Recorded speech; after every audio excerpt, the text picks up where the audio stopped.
adults and up. So let's listen to Robert De Niro, the genius now, giving a speech at NYU in 25. Thank you for inviting me to celebrate with you today. Tisch graduates, you made it. And you're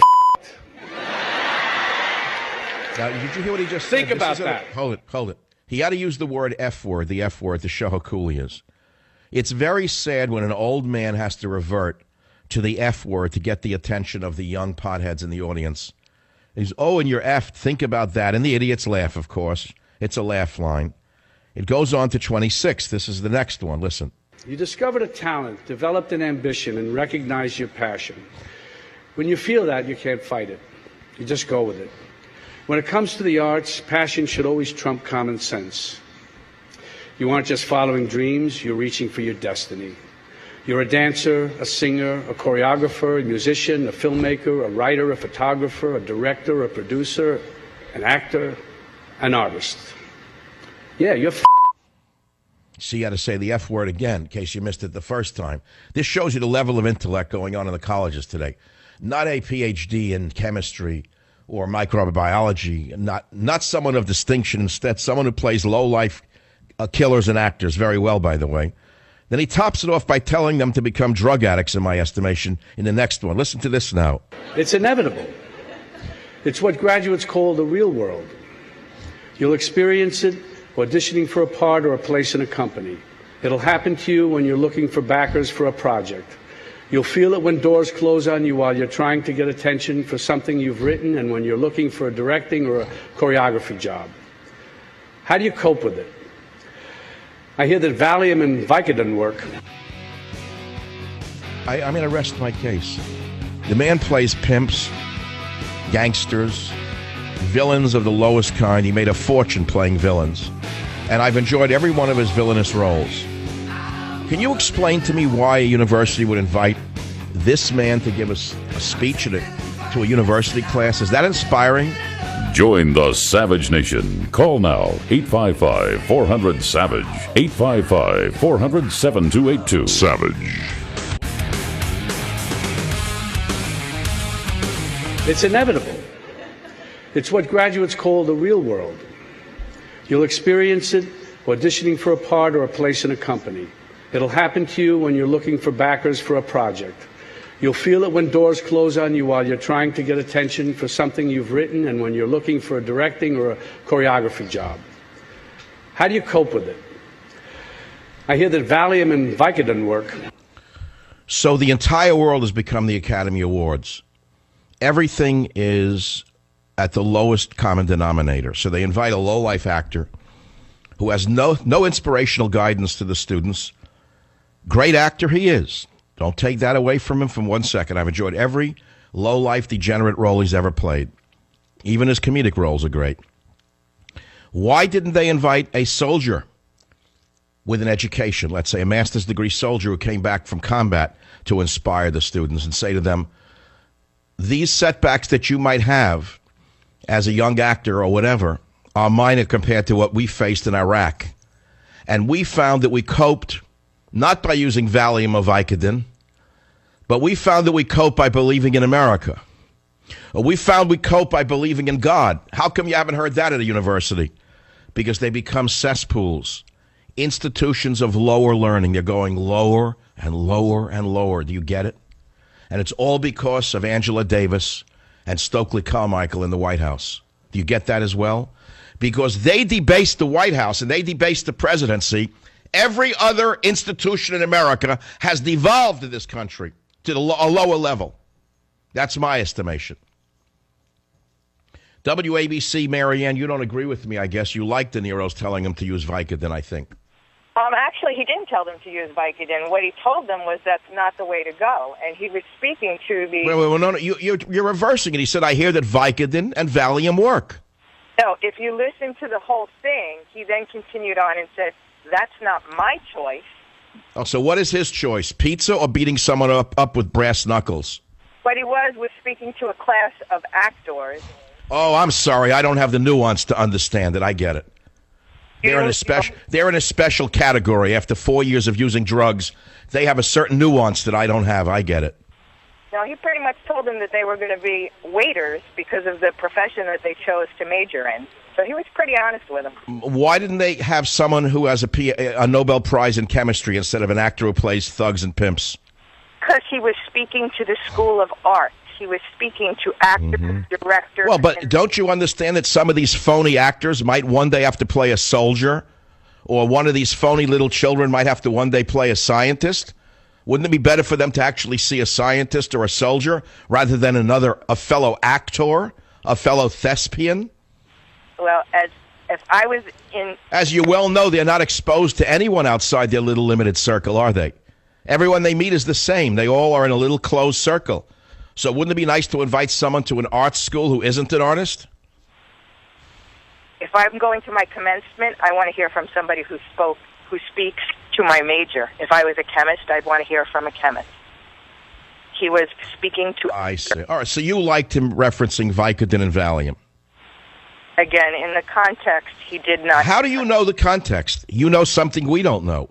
I actually listened to his whole speech and not just the points that you cut out to make your point. So your point is that he's a noble character who was literally lifting up the graduates at the Tisch School of Phony Arts. My point is, if people really want to hear what Robert De Niro said, they should Google it and listen to the whole commencement address, not just the... Well, no, we heard enough of it. Why would he say, I hear that Vicodin and Valium work? He didn't say it worked. Turn it, Robert, play it again so that this woman can finally hear it again. It's inevitable. It's what graduates call the real world. You'll experience it auditioning for a part or a place in a company. It'll happen to you when you're looking for backers for a project. You'll feel it when doors close on you while you're trying to get attention for something you've written and when you're looking for a directing or a choreography job. How do you cope with it?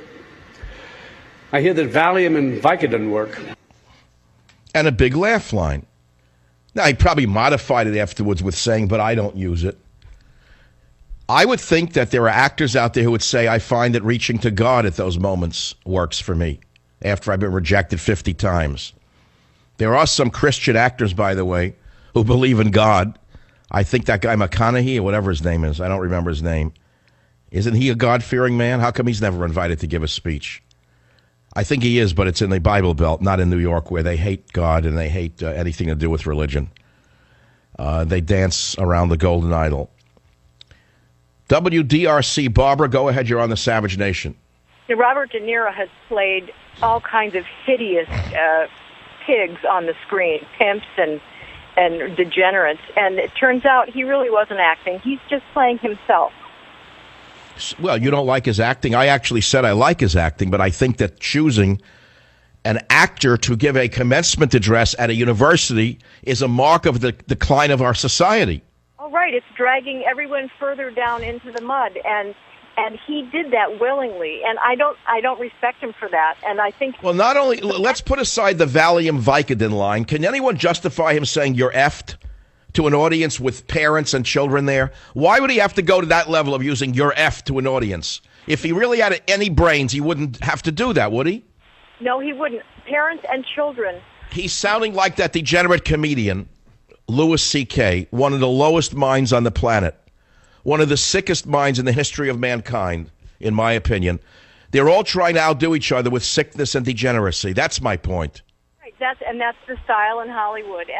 And my point... Right, it's as though he gave a speech at someone's mansion in Bel Air, at a fundraiser, let's say, where nobody was recording it.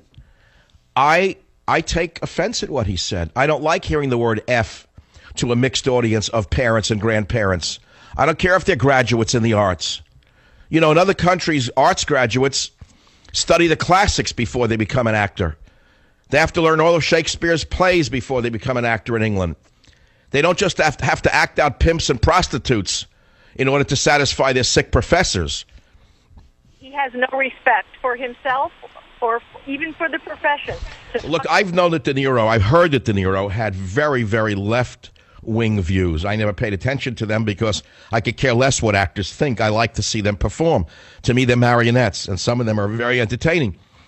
I don't turn to them for inspiration. But why would a college go to a man like him for an inspiring speech to their graduates? That's the complaint I have. And it's the same with Michelle Obama at Oberlin. Where does she have the nerve to get up and talk about revolution as though she's been suffering her whole life? How does she have the audacity to do that? It's beyond me. She is repulsive and repugnant, and telling people to start the revolution. She should not be in. Where are the white jackets? Take these people away. They have no business being where they are. Well, I don't know about the white jackets. I know about the red scarves, the Khmer Rouge. They're waving across every American campus. So there she was, concerned about social justice as though she's still down with the people. Here's a woman who's such a hypocrite that she has 72 personal assistants in and around the White House catering to her every whim. And yet she's acting as though she's one of the little people in the streets of Baltimore. I mean, how much can you take of this crap? It's unbelievable to me. Let's go to the callers. I think you like this topic. KBOI. Terry, go ahead, please. I think we're going to stick with this for a while. I said that the court overturned Obama's amnesty. Basically, they blocked him again. That's a huge story, by the way. Huge story. And I actually have faith that the system is starting to work. You know, instead of line 1, hold Terry for a minute. I really should take line 4 because Harry doesn't agree with me. The big story is that it happened an hour ago. Federal Appeals Court, Fifth Circuit, ruled in favor of Texas against Obama's amnesty. Huge story. Monster story. King O'Dummer was stopped by a federal court. King O'Dummer was stopped. Now, what is he going to do now? Maybe the system is working. As screwed up and as sluggish as this system is. And by the way, Obama, being the dictator he is, the petty dictator that he is actually testing the limits of our democracy. We will find out whether this system actually works only if he is stopped. Because only if the system actually stops this madman will we find out that we have a system of checks and balances. If this madman is not stopped, ultimately, it means that we have no system to count on. Do you get that as well? Harry, WABC, you're not as confident as I am, are you? Well, I was a Boy Scout, a soldier, and then a cop for 20 years. And now I'm afraid of my own government. I believe that they don't follow the law, and they're going to do whatever they want, no matter what the court says. So you think that even though Obama's been told to stop, cut it out, and don't bring in any more, he'll do it anyway? Does he follow the law? Has he followed the law in these years that he's been in the White House? No. Would he start doing it now? No, I'm asking, well, if we had an opposition party and he did it again, and he went around the judge, they'd have a federal a sergeant at arms arrest him. It's happened before. He could be arrested for violating the law. He's only a citizen, isn't he? What's the difference between McConnell and Harry Reid? Wait, the difference between McConnell and Harry Reid is a black eye. That's it. Well, did you ever hear me support McConnell at any stage in the last few years? I always thought he was a fraud. And, you know, you should never forget that Kentucky is a crime-ridden state. You know that, don't you? Yes. Does anyone know that? Everyone says Kentucky. What's the first thing that comes to your mind? Horses and bluegrass, if you're dealing caricatures. But Kentucky is a crime-ridden state. Did you know that? Where do you think McConnell came from?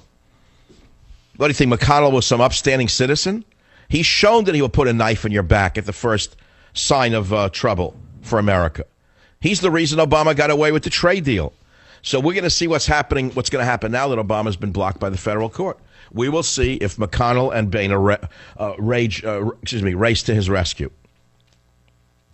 Again, I apologize slightly in advance, but I really shouldn't apologize. You should thank me that although I'm too sick to fly an airplane, and if I were a pilot, I would have called in sick because your life would be in my hands, and I wouldn't trust myself to fly. I trust myself to talk. My mind is working fine. My voice is a little sore. But I got to tell you, I'm doing much better than I was doing Thursday and Friday night. I couldn't swallow. Did you ever have one of those? Have you ever had a strep throat that's so severe that every time you swallow, you double over in pain? You can't swallow your own saliva? I hadn't experienced that since I was 5 years old. And let me tell you something. Children can cope with it better than adults because all they do is cry. But adults don't know how to cry, so what they do is they bang their fists against the table. I couldn't swallow. Well, here I am 3 days later, and I feel much better, and I felt obligated to go on the radio, and I hope that you're not impeded by my